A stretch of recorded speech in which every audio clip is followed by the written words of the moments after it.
Il y a des rencontres qui font tout basculer. Bienvenue sur Tipping Point. Nous sommes Lucie et Romain, entrepreneurs convaincus que les entreprises et ses leaders jouent un rôle déterminant dans la construction du monde de demain. Un monde que nous rêvons plus juste, plus inclusif et plus respectueux. Nous dénichons pour vous des leaders inspirants et engagés. Ils ont à cœur de vous parler de leur tipping point, ces moments où tout a basculé pour eux. Peut-être deviendront-ils l'un de vos tipping points ? Bonne écoute.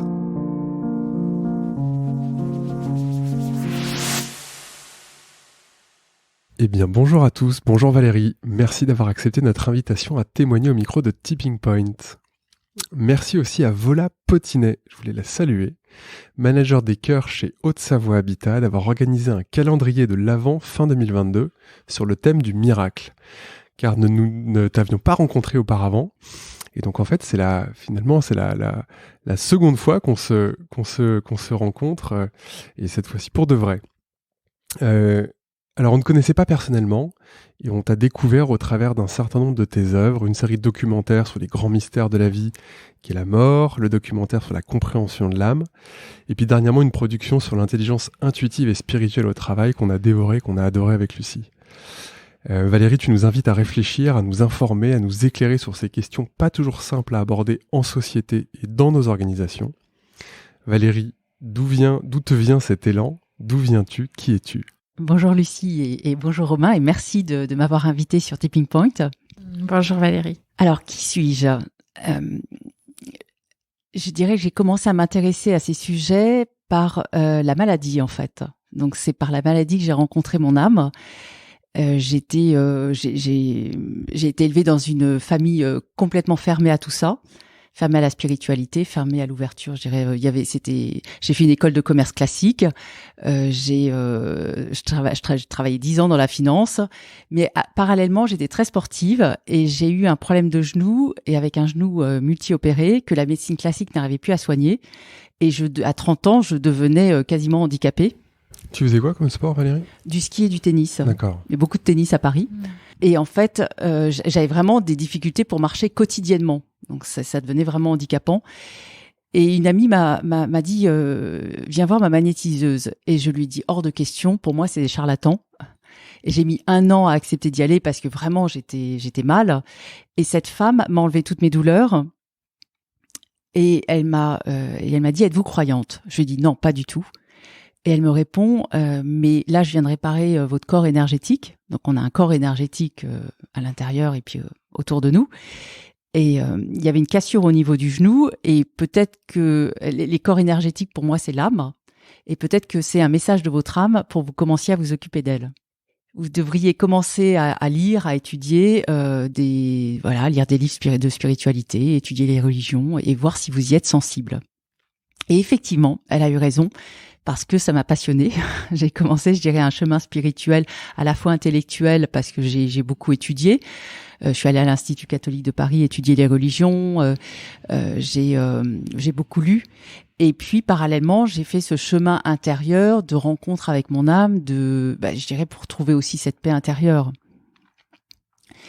Mais j'étais pas du tout tournée vers l'invisible, vers l'au-delà où je lisais quelques livres. Oui, j'avais entendu parler des expériences de mort provisoire, des expériences de mort imminente, mais je savais que ça existait. Mais je me disais il y a 7 ou 8 chances sur 10 qu'il y a une vie après la mort. Mais j'étais pas du tout convaincue. Et puis il y a 8 ans, donc on est une vingtaine d'années plus tard, mon père décède et là il y a eu énormément de phénomènes autour de sa mort qui ont fait que mon père m'a prouvé que l'au-delà existe. D'ailleurs mon livre commence par parce que j'ai fait toute une enquête suite au décès de mon père sur tous ces sujets. C'est comme ça que je me suis intéressée à la mort et j'en ai fait un livre, un témoignage enquête et qui commence par mon père m'a prouvé que l'au-delà existe. Et là, ça fait 8 ans, j'ai eu énormément de signes, de preuves de l'invisible. C'est confirmé aussi aujourd'hui par la physique quantique. Il y a beaucoup aussi d'études scientifiques sur la médiumnité, sur l'énergétique également. Et Et donc pour moi c'est une évidence. Et aujourd'hui chez moi ça a beaucoup, ça a fait que ça a transformé ma vision de la vie en fait. Je sais qu'il n'y a pas que cette vie terrestre. Et donc depuis 8 ans finalement, je fais ces films. J'ai décidé de faire mon premier film Et si la mort n'existait pas pour donner la parole à ces scientifiques, parce que vous avez quand même tout un courant de scientifiques qui est convaincu qu'il y a une vie après la mort. Alors ce sont des neurologues, des cardiologues, médecins, psychiatres, des biologistes, des physiciens, mais c'est pas connu du grand public puisque les médias ne leur donnent pas la parole. Donc j'ai fait ce premier film Et si la mort n'existait pas, où en est la science sur la vie après la mort, qui est en gratuit sur YouTube, qui est sorti en 2018, pour justement leur donner la parole.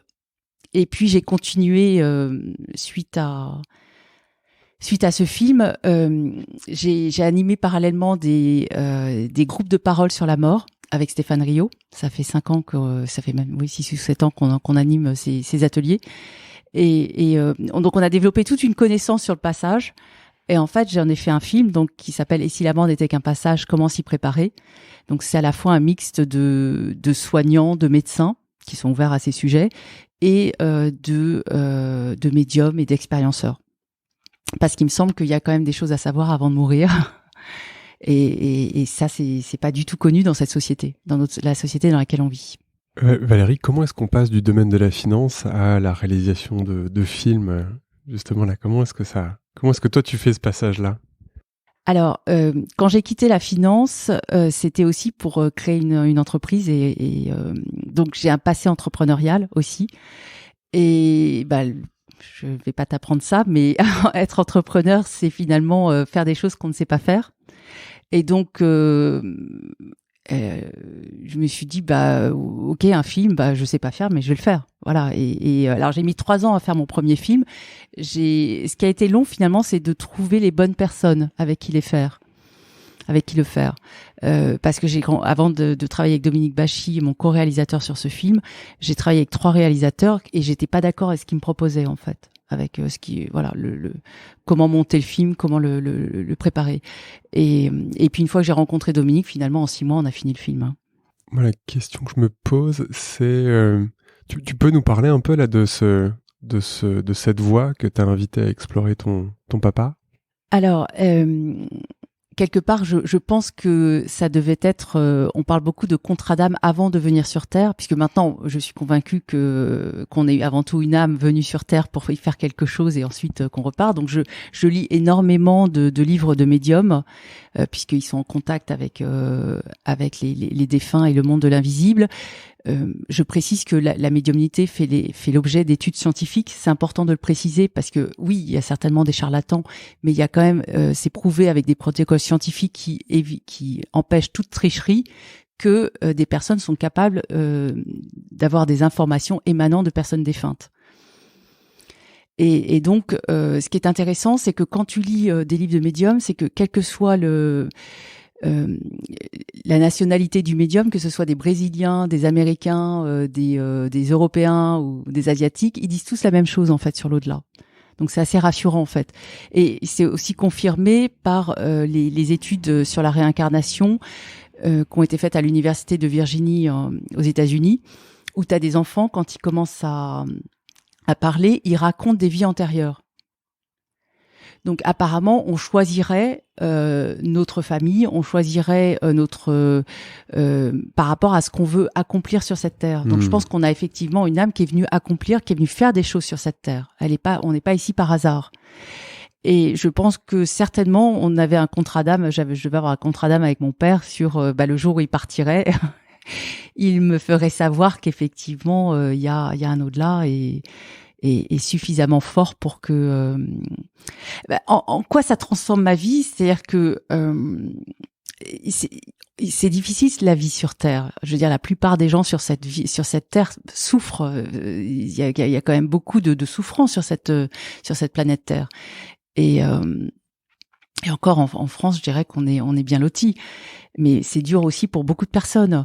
Et le fait de savoir qu'il n'y a pas que cette vie terrestre et que en plus l'au-delà, ça semble être un monde d'amour et un monde qui est beau, c'est un peu comme si on allait faire Koh-Lanta pendant quelque temps en fait. Et voilà. Et enfin, pour moi, c'est important d'accomplir ce que mon âme est venue faire sur Terre. Voilà. C'est pour ça que voilà, j'ai écrit un livre, j'ai fait 4 films, j'en ai un 5e en préparation. Je m'active. Oui, parce que du coup, ton âme, elle t'a dit quoi quand tu as réussi à connecter elle est là pour quoi? Quel était l'appel? Ah bah c'est dis-le quoi. C'est je pense que mon appel, c'est vraiment d'aider à faire savoir qu'il y a une vie avant la mort et il y a une vie après la mort. Il n'y a pas que cette vie terrestre. Et je pense que c'est peut-être, si la société le savait, peut-être qu'on construirait autre chose. Peut-être qu'on irait vers une société justement plus humaniste, plus respectueuse, plus... je pense que c'est aussi l'objet de. Je crois que le film l'intelligence intuitive et spirituelle, où j'ai rencontré de nombreux dirigeants, ce sont des gens qui sont ouverts à ça et qui quelque part se disent j'ai une mission d'âme. Si finalement on est tous connectés à ça et qu'on décide de mettre un couvercle dessus, parce que c'est un peu ce qu'on se disait là avant, c'est qu'en fait on vient tous avec cette capacité-là, et puis comme avoir les morts par exemple quand on est enfant, et finalement on décide de ranger ça dans un placard. Pour quelle raison on décide de le faire? C'est quoi? On a peur de ce que ça peut produire, on est sur quelque chose qu'on a du mal à expliquer, donc forcément on préfère le mettre de côté. Je crois que c'est l'éducation aussi, parce que personnellement j'étais extrêmement fermée à ça, donc je comprends que les gens soient fermés à ça. Et pour moi, mon éducation, c'était, il y a que l'humain, et si tu te tournes vers une force supérieure, c'est que tu es faible. J'ai un peu été éduquée comme ça, donc pour moi, j'avais pas de raison en fait. Voilà, c'était, tu crois en tes forces propres. Mais je n'ai pas non plus de don médiumnique. Hein. Je n'ai aucun don médiumnique. Je n'en avais pas enfant et je n'en ai pas. Et moi, je ne fais que recevoir quand j'ai une certaine intuition. Voilà, je ne fais que recevoir. J'ai une ouverture intuitive, je dirais, mais je ne fais que recevoir des signes ou des messages quand il y a besoin. Mais je n'ai pas de contact avec les défunts. Et comment ça s'est passé pour toi, cette ouverture-là et les premiers moments où tu as interrogé, où j'imagine il y avait encore beaucoup de doutes, parce qu'on passe pas, c'est pas noir ou blanc, on passe pas de j'ai tout fermé parce que j'ai été éduquée d'une manière très rationnelle, très cartésienne, où il n'y a rien d'autre que la vie présente, et peut-être qu'il y a autre chose, et je ressens des intuitions qui viennent d'ailleurs. Comment est-ce que toi tu fais ce chemin-là, et je te pose la question d'autant plus que peut-être que pas mal de personnes qui écouteront, tu vois, n'ont pas fait ce chemin, ou n'ont pas ouvert cette voie-là. Alors j'ai commencé alors justement de manière un peu plus intellectuelle, c'est-à-dire en lisant et en étudiant.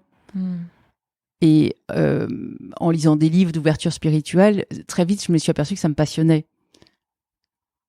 Après, il y a effectivement les pratiques quotidiennes d'apaisement du mental, parce que l'âme, elle est dans le corps en fait. Donc tant qu'on est dans le mental, on est privé de son âme quelque part, on est coupé de son âme.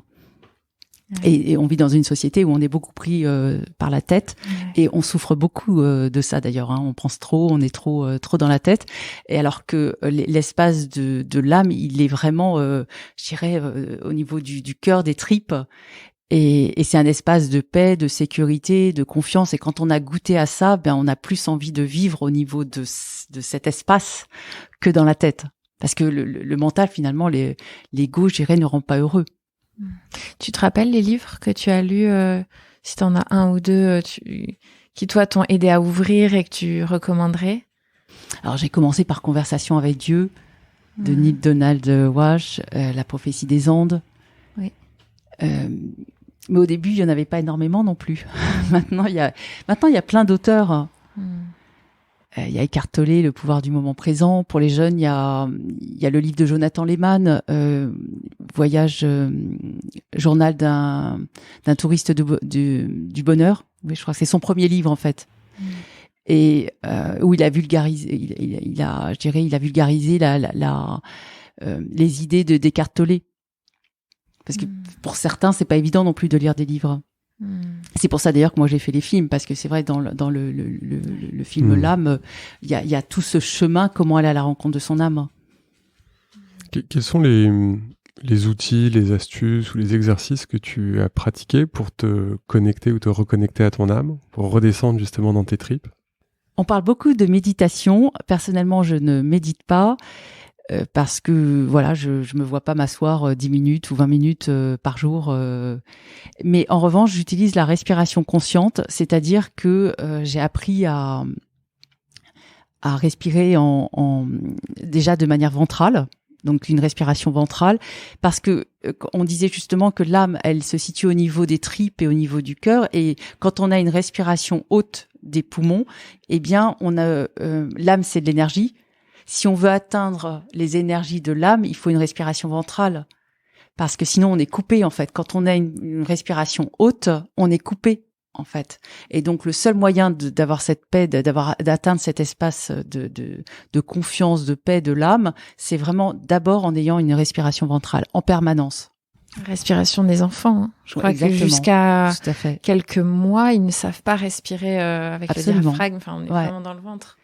Et le problème, c'est qu'après, quand on grandit, on a cette respiration haute où le diaphragme se ferme un peu. Chez beaucoup de personnes, il est fermé, il est bloqué, et ce qui fait qu'on n'a pas accès aux énergies en bas. Et je crois que la première étape, c'est vraiment d'apprendre à respirer en ventral.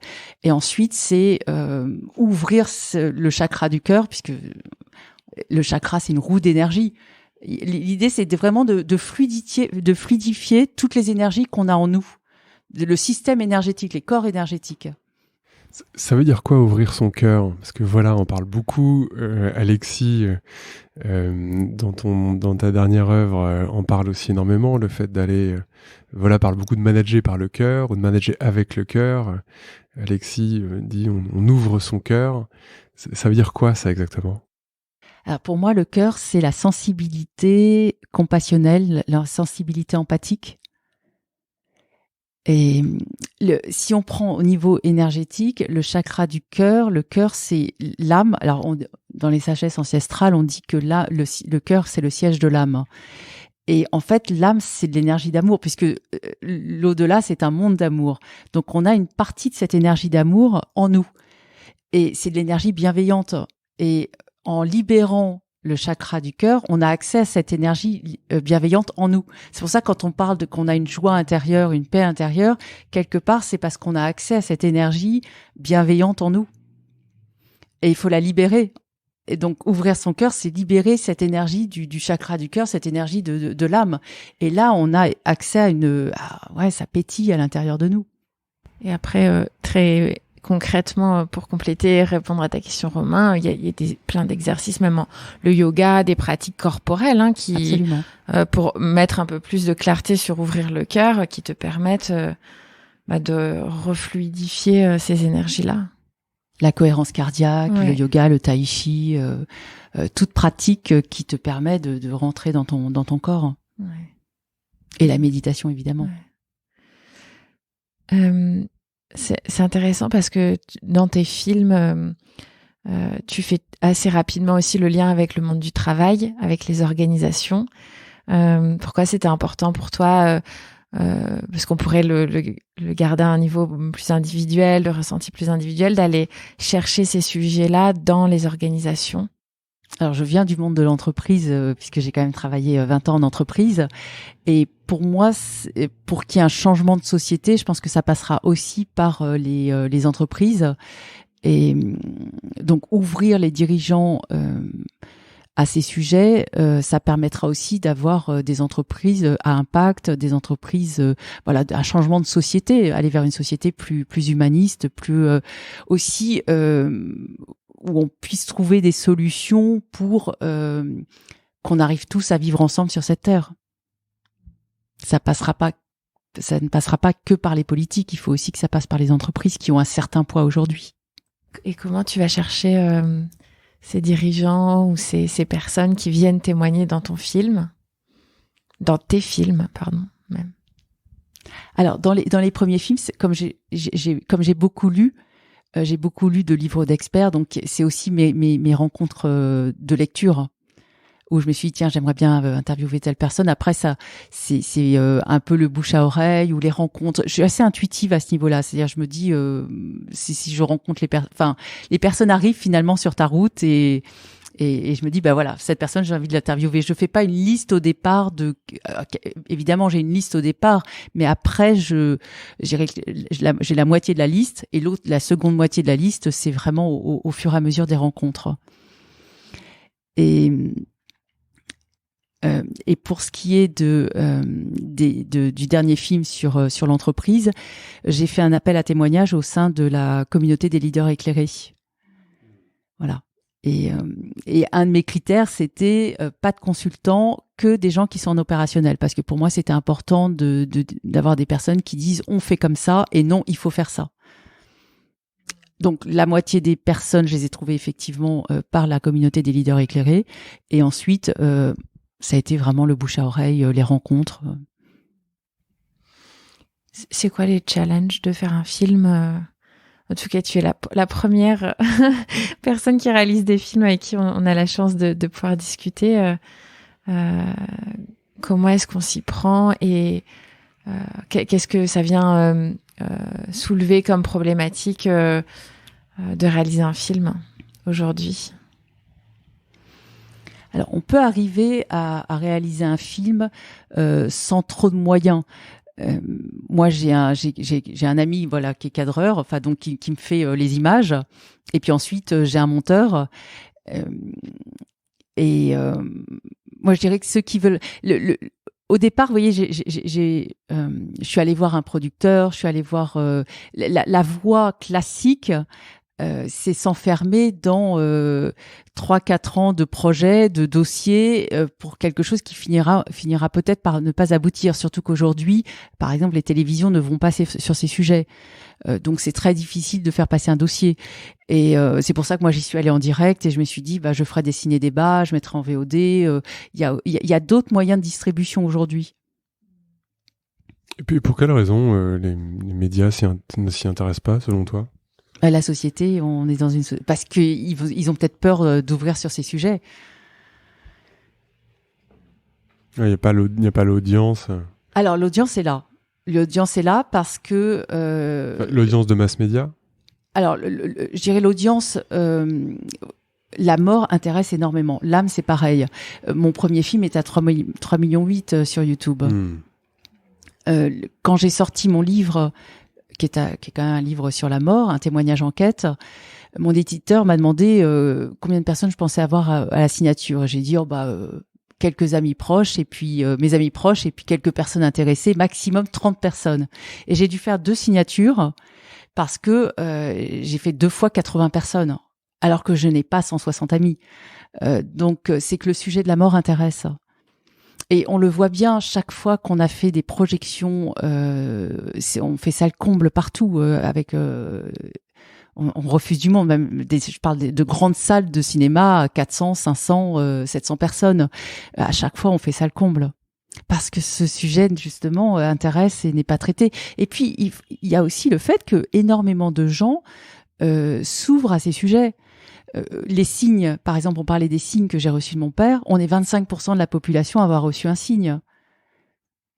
Mais les gens n'en parlent pas, sauf si vous commencez à en parler. Ils vont dire oui, c'est vrai, moi aussi j'ai vécu ça, ou ma grand-mère me parlait de ça. Voilà, donc c'est vrai le que sujet intéresse. Pour l'avoir vécu, c'est assez marrant. Tu t'en parles dans un cercle très restreint, sinon tu passes pour un barge.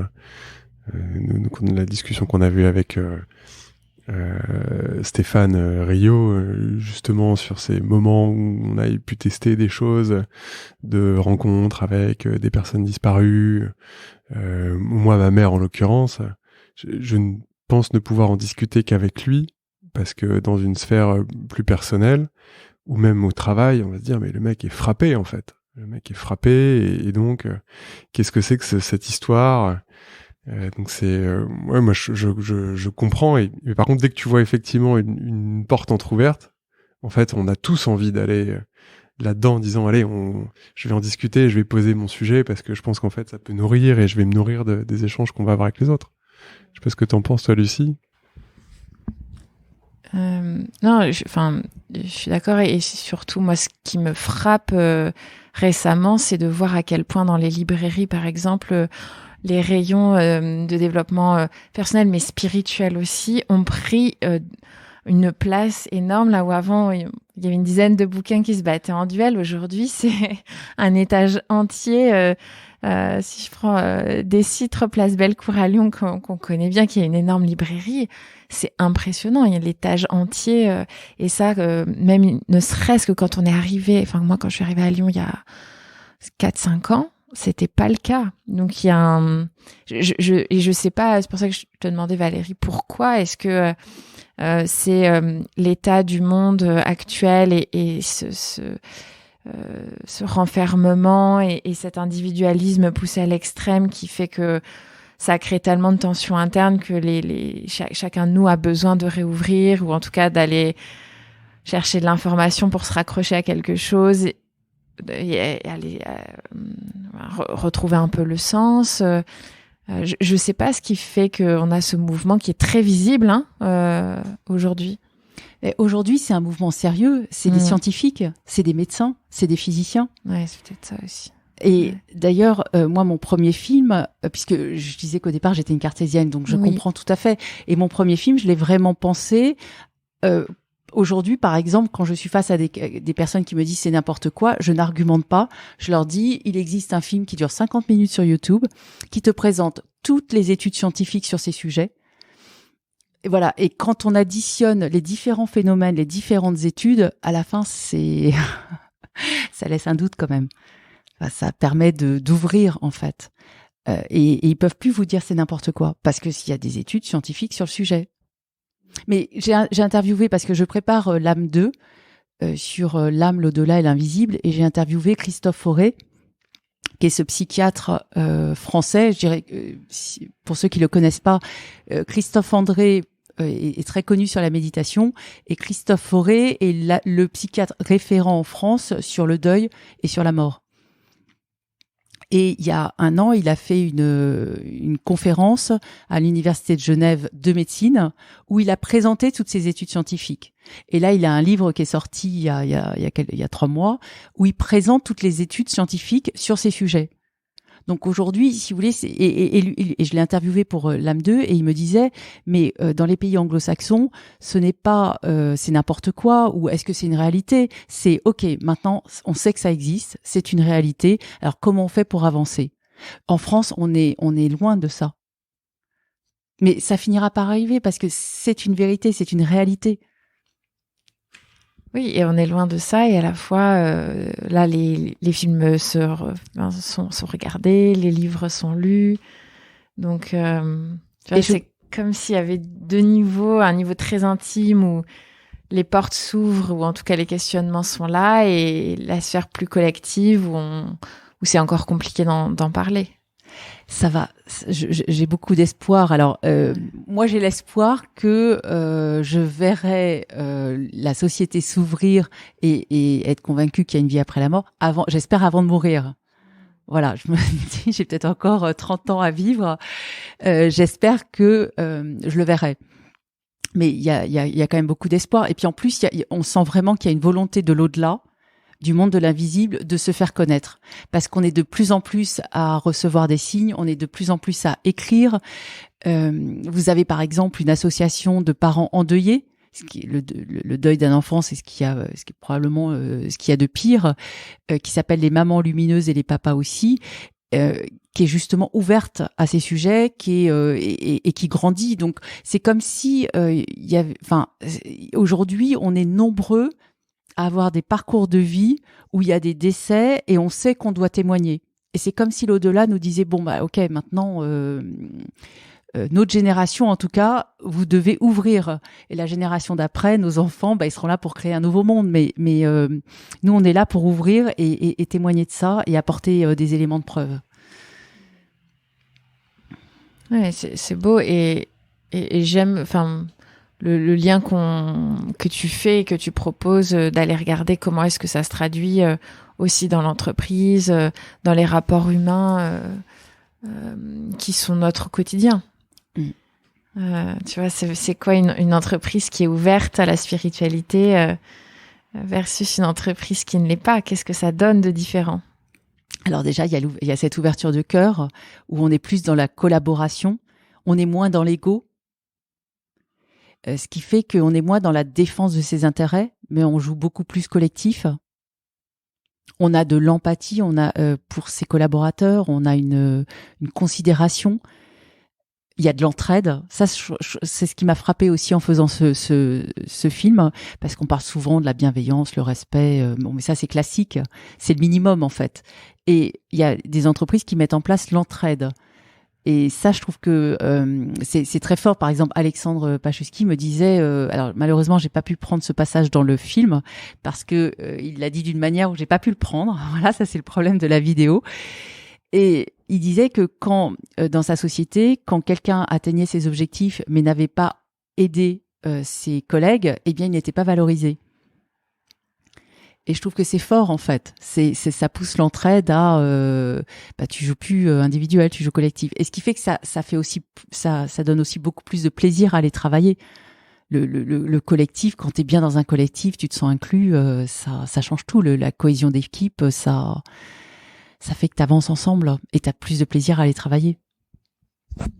Parmi tous ces leaders que tu as interrogés dans l'entreprise, c'est quoi leur rapport au temps? Parce que intuitivement, je me dis, j'ai quand même le sentiment que mettre en place ce genre d'organisation, laisser ces pratiques s'installer, ça prend du temps. Il faut laisser en fait le temps, enfin il faut laisser du temps au temps et donc laisser les pratiques s'installer. Là où on est quand même toujours un peu speed, on doit publier des résultats tous les quarters, on a des objectifs semestriels, puis trimestriels, et puis mensuels, et puis parfois quotidiens avec un suivi, etc. Et donc là, il y a comme une forme de respiration qui est coupée, ou, enfin en tout cas moi ça me le fait tout de suite en disant, c'est-à-dire je sens que j'ai le souffle coupé, donc je ne prends pas le temps de redescendre et de me mettre à l'écoute, et donc de mettre en place ces pratiques qui doivent s'installer dans le temps long. Je vais prendre l'exemple d'Olivier Muller, APEF Rouen.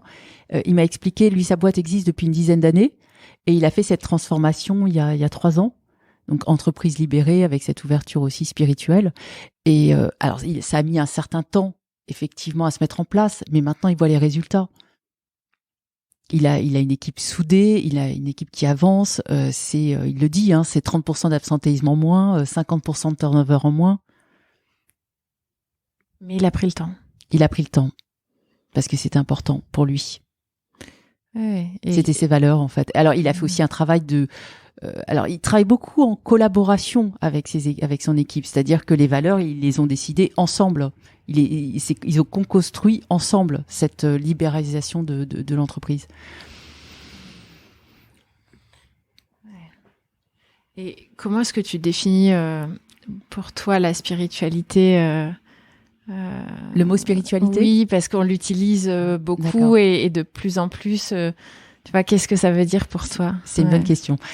Alors pour moi, c'est un double chemin. À la fois s'intéresser à l'invisible et donc lire, étudier, regarder ce que dit la science sur ce sujet. Donc il y a un côté je vais vers l'extérieur, et puis c'est un double chemin, et à la fois ce chemin intérieur de rencontre avec son âme et d'ouverture du cœur. Parce que pour aller rencontrer son âme, il faut ouvrir son cœur. Le cœur, donc sensibilité, compassionnelle, empathie. Comment est-ce que toi, tu le pratiques au quotidien, ou est-ce que c'est un chemin que tu parcours toute seule? Est-ce que c'est un chemin que et dans le passé aussi, sur lequel tu t'es fait accompagner? Je le fais toute seule, en fait. Oui, je me suis pas fait accompagner, mais il y a quand même des rencontres, il y a quand même des livres, voilà. À travers les livres, ça m'a ouvert, à chaque fois ça me reconnecte. Par exemple, je dirais une chose importante. D'ailleurs, dans la Bible, on dit aime ton prochain comme toi-même, et donc ça doit commencer par s'aimer soi-même, et donc en fait, quelque part, j'aurais envie de dire, soyez égoïste et ouvrez votre cœur avant tout pour vous. Parce que je disais tout à l'heure que le cœur, c'est de l'énergie d'amour, l'âme, c'est de l'énergie d'amour. Trouvez déjà cet espace en vous et utilisez cette bienveillance, cette énergie d'amour pour vous. Et ensuite, naturellement, vous serez plus empathique, plus altruiste, plus tourné vers les autres, plus envie d'aller vers des solutions.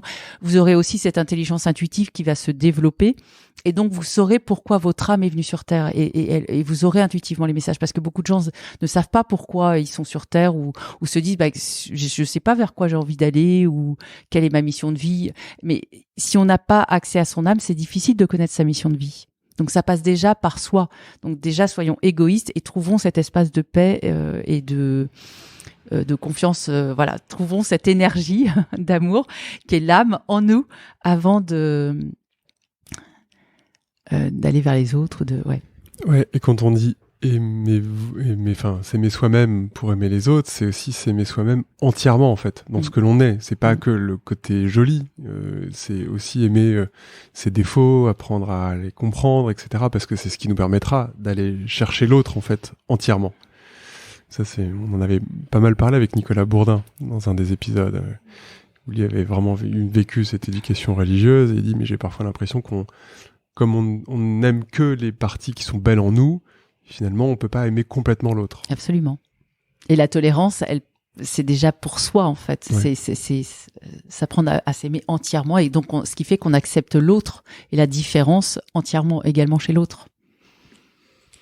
Oui, et faire des petites expériences. En tout cas, moi, ce serait aussi peut-être un conseil. On dit, mais écouter son âme, écouter son intuition, finalement, ça veut dire quoi? Mais des choses, en tout cas, qu'on peut expérimenter toutes bêtes. Je pense à quelqu'un, il faudrait que je lui envoie un message et en fait, je le fais pas. Mais si j'écoute ça et que je le fais, parfois, on est assez surpris tiens, j'avais vraiment besoin de te parler. Ça tombe bien que tu m'envoies un message.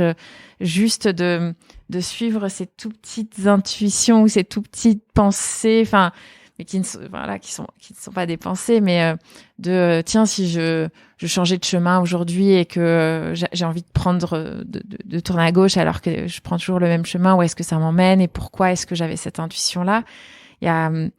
C'est des choses assez faciles, assez bêtes quelque part, mais en les expérimentant et en écoutant, j'ai le sentiment que c'est aussi ces petites choses là qui nous permettent de nous mettre sur la voie et de commencer à nous connecter à notre âme et à notre intuition quelque part. Effectivement, c'est très important et parce que l'âme, c'est une autre intelligence, c'est une intelligence intuitive qui est en nous et si on n'y a pas accès, on est coupé de cette intelligence intuitive et il y a aussi une intelligence plus grande, je dirais, donc l'âme, elle est reliée à cette intelligence plus grande. Alors cette intelligence plus grande que certains appellent Dieu, le cosmos, l'univers, la nature, enfin quel que soit le nom qu'on lui donne. Et en fait, comme je disais tout à l'heure, l'âme, elle se situe dans le corps, donc c'est apprendre à écouter son corps. Et c'est comme si cette intelligence, elle sait des choses avant nous. Donc, elle sait quel chemin il va falloir prendre. Elle sait comment va se passer une réunion. Elle sait comment va se passer. Elle sait des choses en fait avant nous. Et quand on apprend à écouter son corps, c'est Alexis Nollet qui parle de ça dans le film Intelligence intuitive et spirituelle, où il dit j'apprends à écouter mon corps et quand j'ai des frissons, je me dis faut pas que j'y aille. Ou en revanche, quand je suis en paix et en joie intérieure, je me dis c'est bon, je peux y aller. Et ça c'est effectivement moi ces derniers mois j'ai appris j'apprends à écouter mon corps. Ouais. Le corps et les pressentiments.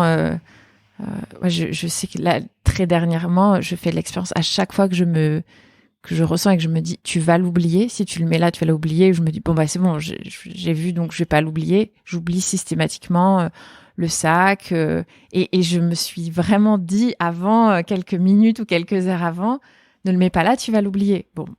Enfin, voilà. Donc c'est une petite voix qui l'a dit, qui le sait. Exactement, qui le sait, qui me le dit. Je ne l'écoute pas. Puisque je me dis, j'ai mis de la conscience sur le fait que si je le mets là, je vais l'oublier, donc je vais pas l'oublier. Bien sûr que je l'oublie. Et après, on s'en veut. Donc je pense qu'on a effectivement accès à plein d'informations dans la vie personnelle, mais c'est tellement important dans l'entreprise aussi pour créer des organisations vertueuses. Je sais pas quel est le bon mot. C'est toujours compliqué. Tu dis humaniste, mais en tout cas qui prennent ses choix et ses responsabilités, d'être à l'écoute de la même manière en fait que ce qu'on ferait pour soi. Comment est-ce qu'on écoute son organisation? Comment est-ce qu'on écoute le corps de l'organisation? Alors, il y a par exemple des entreprises qui proposent des temps de retraite, des temps de développement personnel, des temps de retraite aussi. Je dirais tout le CODIR va en retraite, donc aller écouter quelle est l'âme de l'entreprise et vers quoi elle va aller. C'est Vola, je crois que c'est Vola qui fait ça, Oui, tout à fait. qui fait des retraites de silence, en silence. Du CODIR. Oui, ils avaient témoigné. On remettra le numéro de l'épisode. Et Pierre-Yves, voilà.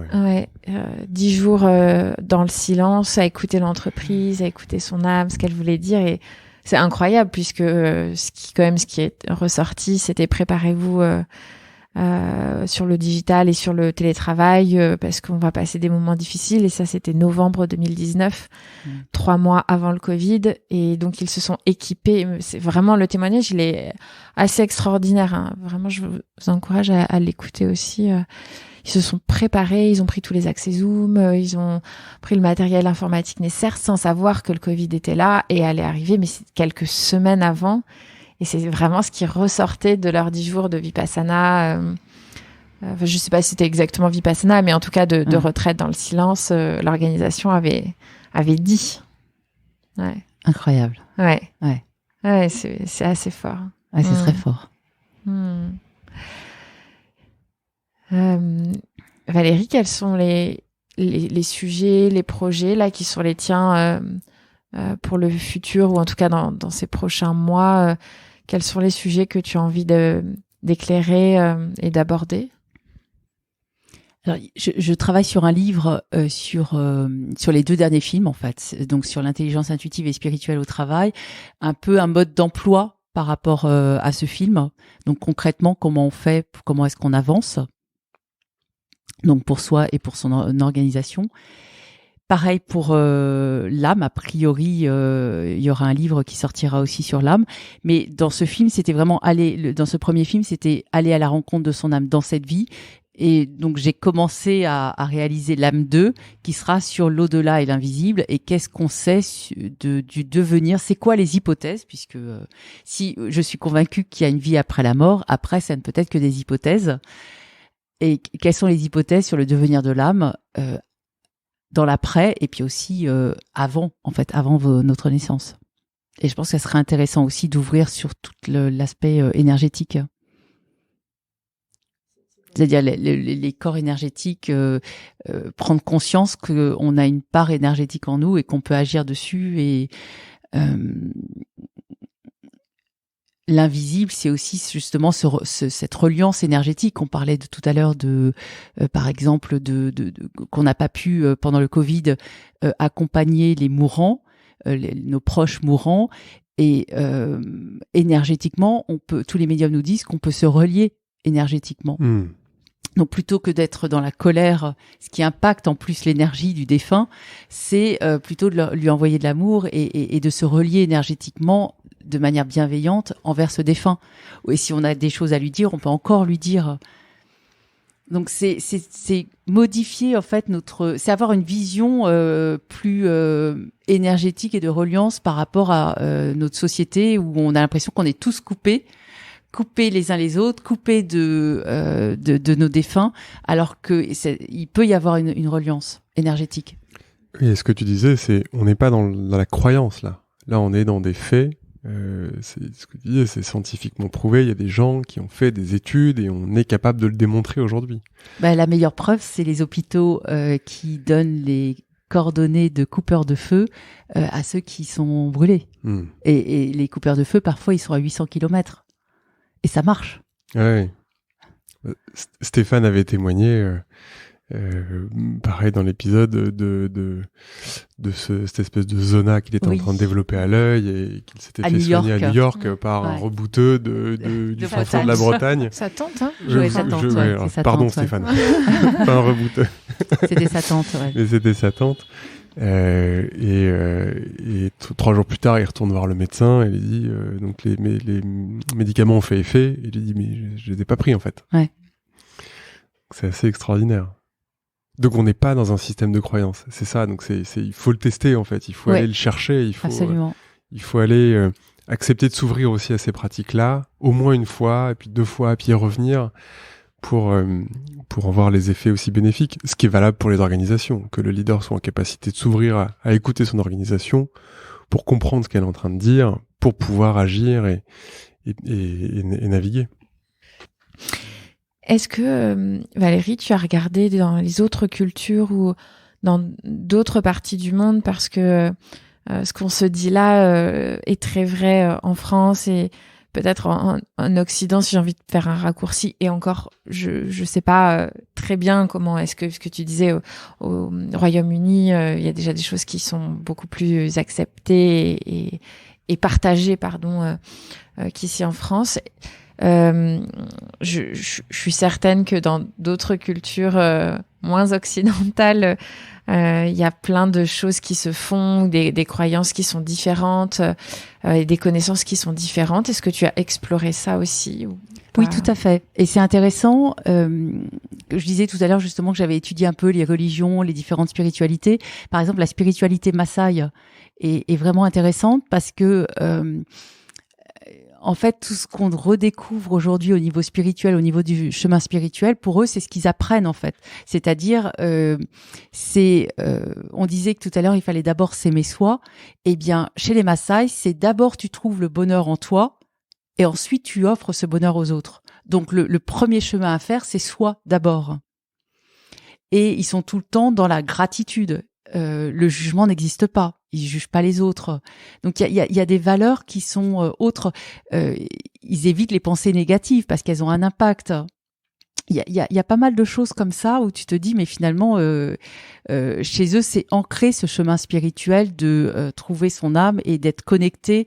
Alors eux c'est pas un dieu, c'est une déesse et ils sont tout le temps dans la gratitude en fait plutôt que de se plaindre. Comme ils vont pas sur les pensées négatives, mais plutôt sur les pensées positives, ils sont plutôt dans merci. Je crois que c'est Enkai, le nom de leur déesse. Voilà, donc c'est vraiment intéressant. Et tu te retrouves face à des gens qui sont assez lumineux. Tu es allée les non, j'en ai rencontré à Paris. À Paris. Mais je suis pas allée au pays Maasai. Ouais. Mais j'ai lu quelques livres sur ce sujet. Ouais. Et là, sur plutôt la partie vraiment orientale, tu vois, est-ce qu'en Chine, en Inde, en Indonésie, sans parler des peuples premiers, mais est-ce que dans ces cultures-là, ils voient le monde de manière un peu différente? Enfin, je pense à la médecine chinoise, tu vois, qui fait le lien entre l'aspect très corporel et l'aspect plus énergétique de manière naturelle. Est-ce que ces connaissances-là aussi viennent t'ont éclairé dans ton chemin et viennent nous éclairer de manière différente? Alors les Chinois, on peut pas dire que c'est un pays très ouvert à la spiritualité, mais à part effectivement la médecine chinoise qui est très intéressante, l'acupuncture, qui aujourd'hui d'ailleurs est reconnue par l'ordre des médecins. Mais ce qui n'était pas le cas il y a 40 ans où il y a les premiers médecins qui ont soigné avec de l'acupuncture en France, ils ont eu des problèmes avec le conseil de l'ordre des médecins. Donc c'est ce qui me donne espoir aussi parce que je me dis ok, aujourd'hui il n'y a pas cette ouverture spirituelle et les médecins ne tiennent pas compte du fait que on a des corps énergétiques, mais ça va s'ouvrir, ça finira par s'ouvrir. Et dans ton rôle de maman, on parlait de nos enfants respectifs juste avant, mais comment est-ce que tu transmets ça à ta fille? Comment ça se traduit? Alors ma fille, elle a un côté déjà connecté, je dirais, et elle m'a appris que quelque part ça me donne de l'espoir parce que je sens que ma fille, elle est venue ici pour créer quelque chose de nouveau.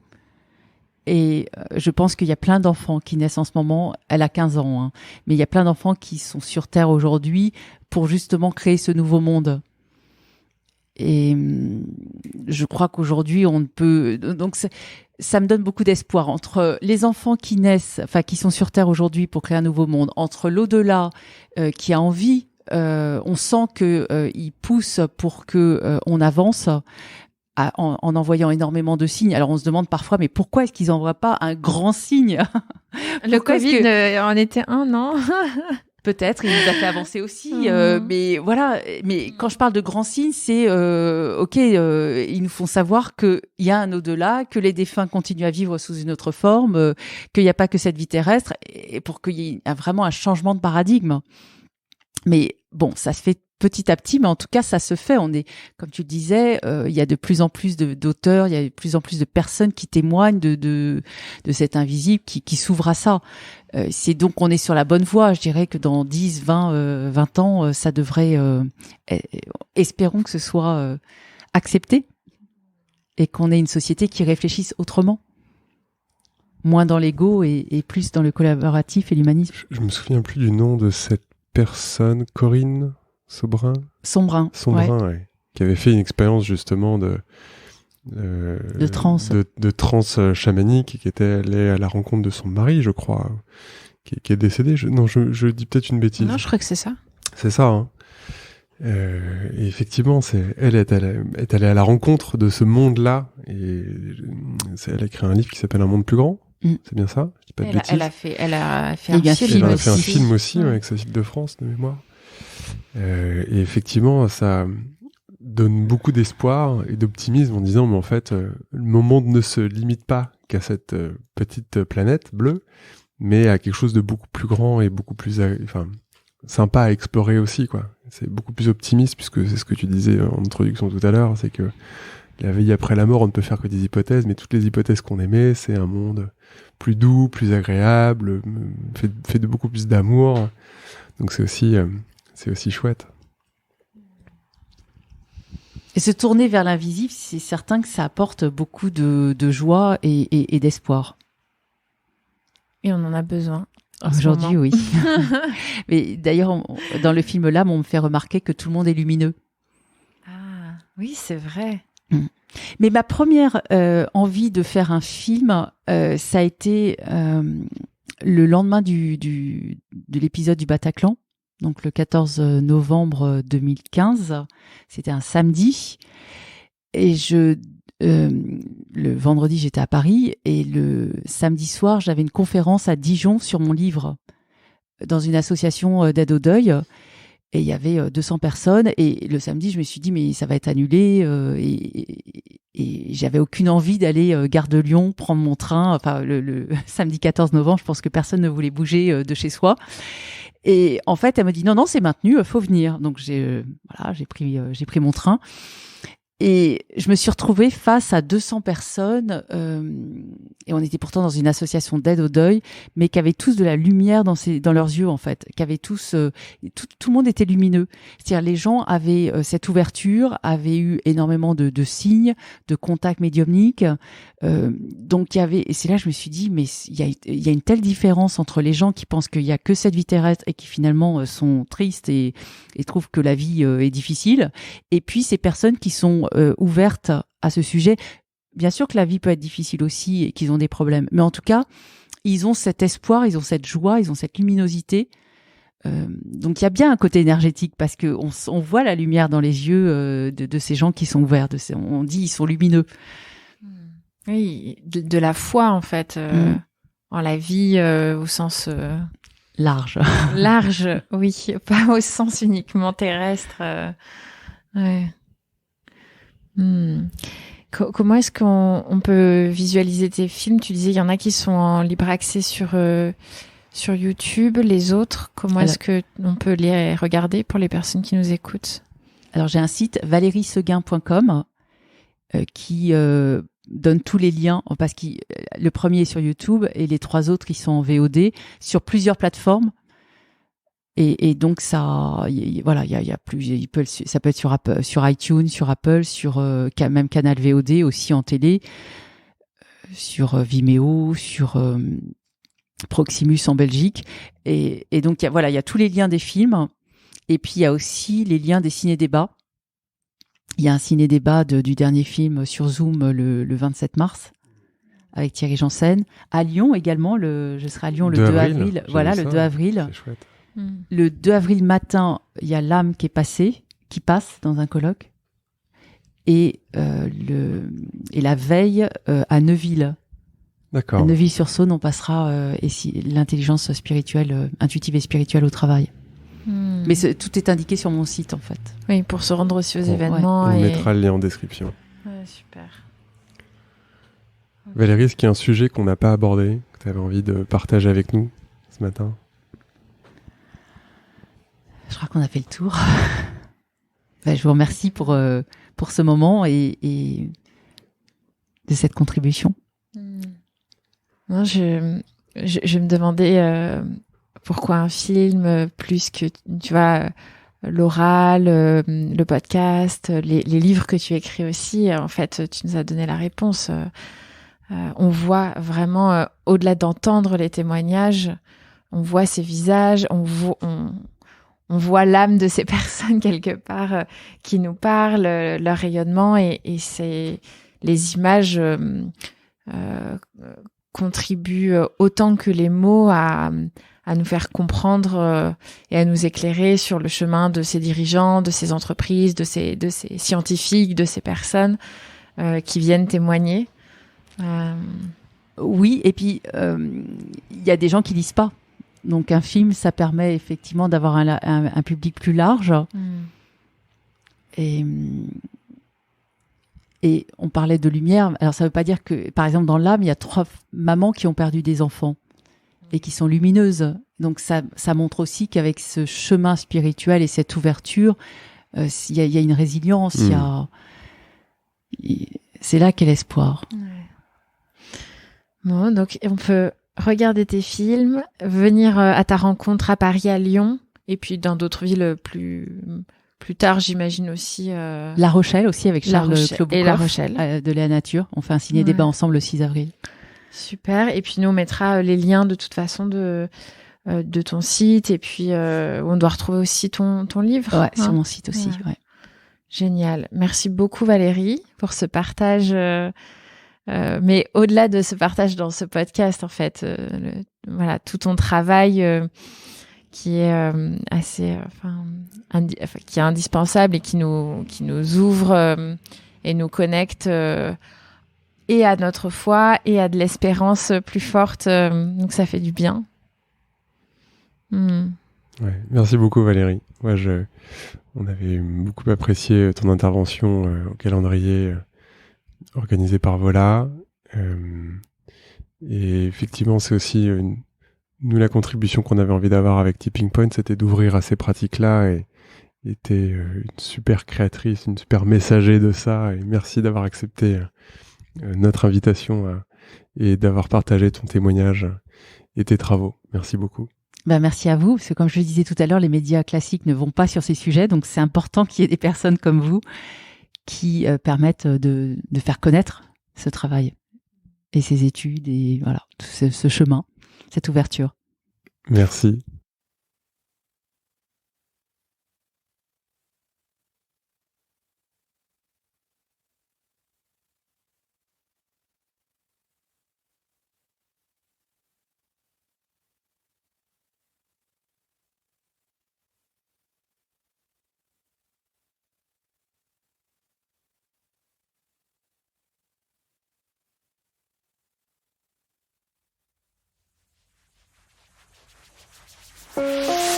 C'est fini pour aujourd'hui. Nous espérons que cet épisode vous a inspiré.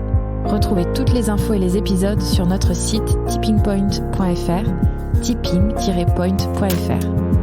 Si vous avez aimé, n'hésitez pas à partager l'épisode le plus largement autour de vous et à mettre 5 belles étoiles pour nous aider à nous faire connaître. À bientôt!